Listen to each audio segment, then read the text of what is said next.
Hello everyone, এই জায়গাটার নাম হচ্ছে জোরপোখরি। এইখানে আমি আর আমার ওয়াইফ ফার্স্ট টাইম এসেছিলাম যখন আমাদের প্রি ওয়েডিংয়ের শ্যুটিং করার ছিল। তো কোনোদিনই নাম শুনিনি, আমাদের ফটোগ্রাফাররাই ফার্স্ট টাইম বলেছিল এই জায়গাটা একবার দেখার জন্য। এইটা হচ্ছে শুকিয়াপুকুরি মোড় থেকে সোজা গিয়ে ডান দিক দিয়ে সোজা ওপর দিকে উঠে আসলে এই জায়গাটা পড়বে। একদমই অফবিট জায়গা, খুবই কম লোকজন এখানে ভিজিট করে, কিন্তু ভীষণই সুন্দর। এখন যেহেতু মেঘলা হয়ে আছে তো কিছুই দেখা যাচ্ছে না, কিন্তু আমরা যখন আগের বছর সেপ্টেম্বরে মানে 2025-এর সেপ্টেম্বর মাসে এসেছিলাম তখন কম্পারেটিভলি ক্লিয়ার ছিল। তো এইখান থেকে খুব সুন্দর একটা কাঞ্চনজঙ্ঘার ভিউ দেখা যায়।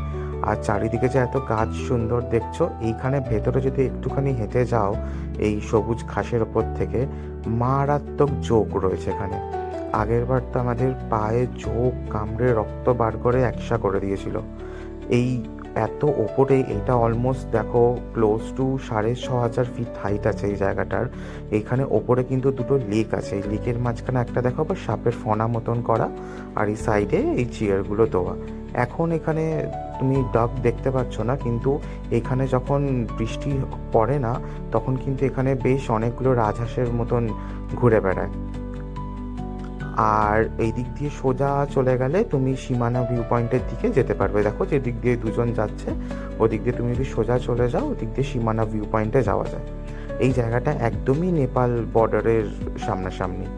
তো এখানে যদি ভিজিট করতে চাও করতে পারো, ভীষণই সুন্দর জায়গা।